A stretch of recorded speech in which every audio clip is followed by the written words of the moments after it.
ভারতের সবচেয়ে জনপ্রিয় গোয়েন্দা টিভি সিরিজ সিআইডির ফেডরিক্স বা ফেডরিক খ্যাত অভিনেতা দীনেশ ফাদনিস মারা গেছেন।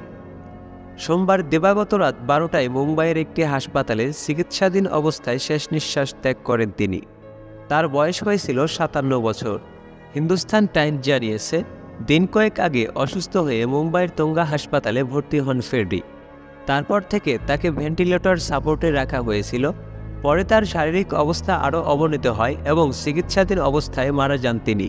চলতি সপ্তাহের শুরুতে ফ্রেডি হৃদরোগে আক্রান্ত হয়ে হাসপাতালে ভর্তি হয়েছেন এমন খবর ছড়িয়ে পড়ে, কিন্তু এ তথ্য সঠিক নয় বলে জানান দয়াখ্যাত সিআইডির আরেক অভিনেতা দয়ানন্দ শেঠি।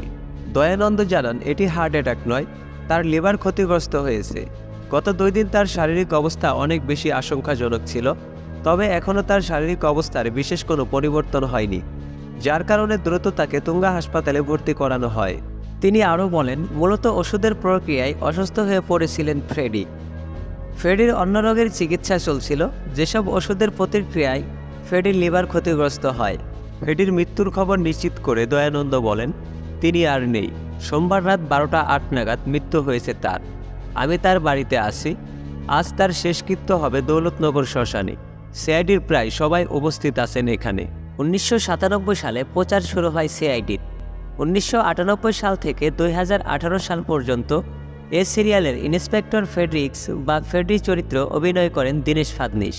সহজ সরল ফ্রেডি চরিত্রটি খুব কম সময়ের মধ্যে টেলিভিশন দর্শকদের কাছে বেশ জনপ্রিয় হয়ে ওঠে। 90-এর দশক থেকে এখন পর্যন্ত ভারতীয় টেলিভিশনে প্রচারিত গোয়েন্দা সিরিজগুলোর মধ্যে সিআইডি সবচেয়ে জনপ্রিয়।